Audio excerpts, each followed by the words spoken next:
Hi friends, welcome back to Manasa creations. చూసారంటే వాళ్ళు మనం మన ఇంట్లో జరుపుకునే గణపతి పూజని ఎలా చేసామా, ఈ వినాయక చవితిని ఏమేమి ప్రసాదాలతో ఎలా ఎలా పూజ చేసామా ఏంటా అనేది అయితే నేనైతే మీకైతే ఈ వీడియోలో చూపిస్తున్నానండి. చూసారంటే వీడియో అయితే చాలా బాగుంటుందండి, మీరు కూడా చూడండి. చూసారంటే ఫస్ట్గా మేమైతే కొంచెంగా డెకరేషన్ చేసుకున్నామండి. అంటే వెనక మామిడి ఆకులతో పూలతో అలా కొంచెంగా డెకరేషన్ చేసుకున్నాం. పాలవెల్లి కడదాం అనుకున్నామండి, కాకపోతే దానికి కొన్ని ప్రాబ్లమ్స్ వచ్చేసి ఆపేసాం దాన్ని. కాబట్టి ఇంకా నెక్స్ట్ అయితే మేము ఇట్లా చిన్నగా డెకరేషన్ చేసేసుకొని ఒక వైట్ కలర్ క్లాత్ అంతా పరిచేసాక మనం ఏం చేయాలంటే ఫస్ట్గా ఒక 3 గుప్పిళ్ళు బియ్యం తీసుకున్నామండి. ఆ బియ్యం పైన కొంచెంగా చిటికెడంత పసుపు కుంకుమ యాడ్ చేసేసుకొని ఆ బియ్యాన్ని దానిపైన ఏం చేయాలంటే మనం తీసుకొస్తాం కదండి వినాయకుడికి ఇష్టమైన పత్రి. ఆ పత్రి అంటే వినాయకుడికి ఎంతో ప్రీతికరమైనదండి. కాబట్టి మనం ఎన్ని రకాల పత్రితో అయినా వినాయకుడిని పూజించవచ్చు. చూసారంటే మేమైతే జిల్లేడాకు, జిల్లేడికాయలు, మామిడాకు, జామాకు ఇలా రకరకాలు ఉన్నాయండి. గరిక ఇవన్నీ తీసుకొని వచ్చి వినాయకుడికి అయితే అదిగో ముళ్ళకాయలు ఉన్నాయి కదండి, జిల్లేడికాయలు అంటారు. ఇవైతే వినాయకుడికి ఎంతో ప్రీతికరమైనవండి. కాబట్టి ఇవన్నీ మేము తెచ్చుకున్నవన్నీ ఇక్కడ పెట్టేసుకొని మొత్తాన్ని పత్రితో మొత్తం పెట్టేసుకొని పూలు కూడా పెట్టామండి కొన్ని. ఈ పూలన్నీ పెట్టుకున్నాక మనం తెచ్చుకొని ఇంట్లో పెట్టుకున్న వినాయకుడు ఉంటాడు కదండి, ఆ వినాయకుడిని కూడా మనం ఇక్కడైతే పెట్టుకోవాలి. చూసారంటే మొత్తం పత్రిని అయితే నీట్గా పెట్టేస్తున్నానండి. చూడండి చాలా చక్కగా అలంకరణ అయితే ఉందండి. కలర్ఫుల్గా కూడా ఉందండి, చాలా కలర్ఫుల్గా ఉంది. చూసారంటే చాలా బాగా ఉందండి. అయిపోయింది. ఇప్పుడు మనం తెచ్చుకున్న పత్రి అంతా ఇక్కడ పెట్టేశాక ఇప్పుడు వినాయకుడిని పెడుతున్నానండి. చూడండి వినాయకుడికి ముందుగానే నేను ఏం చేశానంటే ఒక వైట్ క్లాత్ తీసుకొని ఆ క్లాత్ లోపల రూపాయి బిల్లని నాణంగా పెట్టుకొని, రూపాయి కానీ 5 రూపాయలు కానీ పెట్టాలండి, 2 రూపాయలు పెట్టకూడదు. రూపాయి బిల్ల ఆ క్లాత్లో పెట్టేసి క్లాత్ మొత్తానికి గంధం పూసేసానండి. ఆ రూపాయి కూడా పెట్టేసుకొని ముడి వేసేసుకొని అక్కడైతే కుంకుమ పెట్టేసుకున్నాను. చూడండి ఆ క్లాత్ని వినాయకుడికి కట్టానండి. ఈ వినాయకుడి కంట ఇవి దక్షిణంగా మనం వినాయకుడికి కట్టాలంటండి. ఎవ్రీ ఇయర్ కానీ ఎప్పుడైనా వినాయకుడికి ఇలా చేయాలంట. గణపతికి ఆ రూపాయిని సమర్పించాలంటండి మనమైతే. కాబట్టి అలా క్లాత్లో కట్టేసి వినాయకుడి పొట్టకైతే కట్టేస్తాం మనం. చూసారంటే ఇలా కట్టేశాక ఇంక ఇప్పుడైతే మనం వినాయకుడిని అయితే పెట్టేసామండి. నెక్స్ట్ అయితే మేము మొత్తం అలంకరణ అంతా చేసేసుకున్నాం. అంటే కింద మనం పెట్టుకున్న ప్రమిదలు, దీపాలు, ఆచమనీయం కోసం ఇవన్నీ అయితే పెట్టేసుకున్నామండి కింద. అవైతే నేను వీడియో తీయలేదండి. ఇప్పుడైతే గణపతికి మనమైతే పూలదండ మాల సమర్పించామండి. చూసారంటే బంతిపూల మాల సమర్పించాము. అసలు వినాయకుడు ఎంత కలగా ఉన్నాడో చూడండి. ఆ బంతిపూల మాలలో కానీ వెనక డెకరేషన్లో కానీ ఎంత చక్కగా వినాయకుడు చాలా అందంగా కనిపించాడండి. నాకైతే చాలా బాగా నచ్చాడు. చూసారంటే ఎంత చక్కగా అలంకరణ అయితే వినాయకుడు అలంకరణ అయితే ఇలా జరిగిందండి. చాలా అందంగా అయితే వినాయకుడు ఉన్నాడండి. అలంకరణ అంతా అయిపోయాక ఇప్పుడు ఏం చేయాలంటే వినాయకుడికి మనం ఆల్రెడీ వినాయకుడికి బొట్లు వాళ్ళు ఇస్తారండి, కానీ మనం కూడా వినాయకుడికి పూజించుకుంటున్నాం కాబట్టి బొట్లు పెట్టుకోవాలి. గంధంతో కుంకుమతో అలంకరణ చేసుకోవాలి బొట్లు పెట్టుకొని. చూసారంటే గంధాన్ని ఫస్ట్గా పెట్టాను నేనైతే. నెక్స్ట్ అయితే కుంకాన్ని పెడుతున్నానండి. చాలా ఎంతో కలగా ఉన్నాడండి వినాయకుడు అయితే. చూడండి నాకైతే చాలా బాగా అనిపించిందండి ఈ వినాయక పూజ అనేది. చూసారంటే ఇంకా కుంకాన్ని కూడా మనం బొట్టుగా పెట్టుకోవాలండి.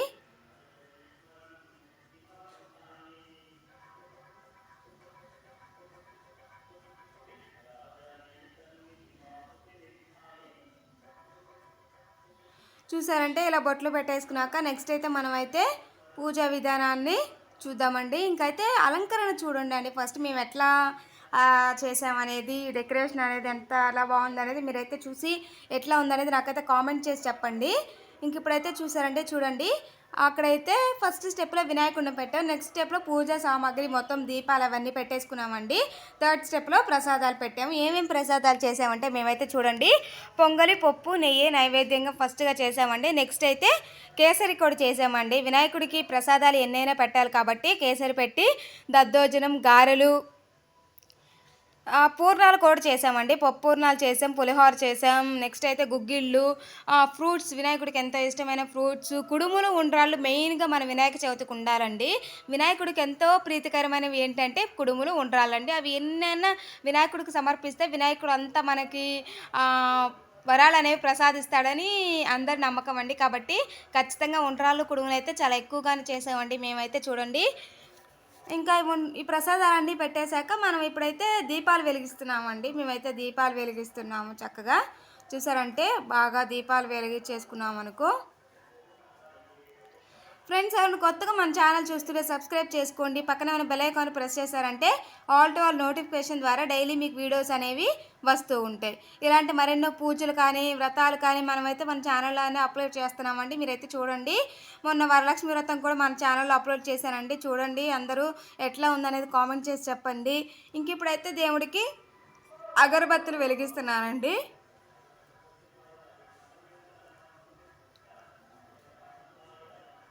మన ఇష్టం అండి, ఎన్నైనా అగరబత్తులు వెలిగించుకోవచ్చండి. ఇప్పుడు నేనైతే వినాయకుడికి అగరబత్తులు వెలిగిస్తున్నాను. చూడండి, ఈ పూజ అయితే చాలా బాగా జరిగిందండి. అసలు ఎంత బాగా జరిగిందంటే చాలా బాగా జరిగింది.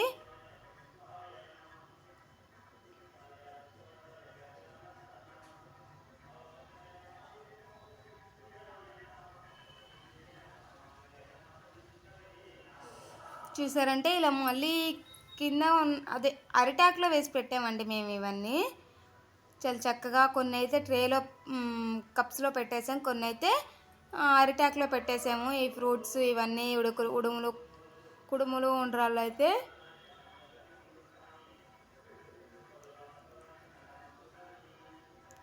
ఇంక ఇప్పుడైతే అగరబత్తులు వెలిగిస్తున్నామండి. చూడండి, వెలిగించేసి వినాయకుడికి సమర్పించేసి అక్కడ పెట్టేసుకుంటున్నానండి. నెక్స్ట్ అయితే నేనేం చేశానంటే, మనం అష్టోత్తరాలు అవన్నీ చదువుకోవచ్చండి. మన దగ్గర బుక్ ఉంటే నీట్గా చదువుకొని ఆ అష్టోత్తరాలన్నీ చదువుతున్నప్పుడు పూలు కానీ అక్షింతలు కానీ దేవుడికి వినాయకుడికి సమర్పిస్తూ చేసుకోవచ్చండి. నా దగ్గర బుక్ లేదండి, అందుకని నేను ఫోన్లో 108 అష్టోత్తరాలు పెట్టేసుకొని వినాయకుడికి వినిపిస్తూ నేనైతే అక్షింతలు సమర్పించుకుంటూ పూజ అయితే చేశానండి. అవన్నీ వీడియోలో అయితే తీయలేదండి, నేను కొంచెం సేపుగా అలా తీసేసాను. చూడండి, ఇప్పుడైతే మన వినాయకుడు కానీ ఎంత ఆ ప్రసాదాలతో ఆ దీపాలతో వినాయకుడు ఎంత అందంగా కనిపిస్తున్నాడో చూడండి. ఇంకైతే ఇప్పుడైతే అష్టోత్తరాలు పెట్టేశానండి. నేను ఆన్ చేసేసి పెట్టేసి 108 ఈ లోపు నేను దేవుడికి అక్షింతలు సమర్పిస్తూ ఉన్నానండి. చూడండి, చూసారంటే చాలా చక్కగా అష్టోత్తరాలు అయితే బాగా వినాయకుడికి మనం సమర్పించుకుంటున్నామండి. అంటే చదువుకోవచ్చండి, మనం చదువుకోలేనప్పుడు ఫోన్లోనే పెట్టుకొని వినిపించుకోవచ్చండి, తప్పేం లేదు. ఇప్పుడు పెట్టేసి నేనైతే అక్షింతలు సమర్పిస్తున్నాను. చూడండి,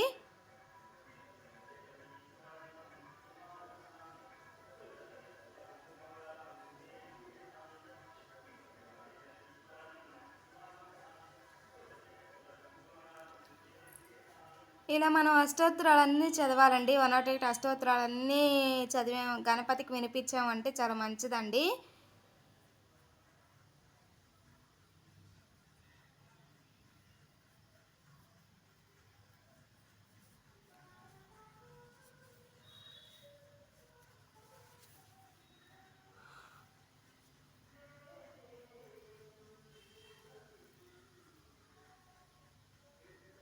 ఇంక ఇప్పుడైతే అష్టోత్తరాలన్నీ అయిపోయాయండి. మనం అష్టోత్తరాలన్నీ వినిపించడం అయిపోయింది వినాయకుడికి. ఇప్పుడైతే వినాయకుడి వ్రతకథ చదువుతున్నానండి. నా దగ్గర అయితే బుక్ లేదండి, అందుకని నేను గూగుల్లోకి వెళ్ళి వినాయకుడి వ్రతకథ అంతా స్క్రీన్ షాట్లు తీసేసుకొని అవైతే నేనైతే ఇప్పుడు వినాయకుడికి కథ చదువుతున్నానండి. కొంచెంగా అక్షింతలు చేతిలో పెట్టుకోవాలి మనం. ఈ కథ అంతా చదవడం అయిపోయాక కొన్ని వినాయకుడికి సమర్పించి మిగతావి మన శిరస్సుపై చల్లుకుంటే, దీనికి ఎందుకంటే ఇలా ఈ కథలో ఏముంటుందంటే, వినాయకుని తల శివుడు నరికేస్తాడు కదండి, అది మళ్ళీ ఎలా అతికిస్తాడా ఇదంతా ఈ కథలో ఉంటుందండి. ఆ కథలో మళ్ళీ నీలాప నిందులు కూడా ఉంటాయి కదండి.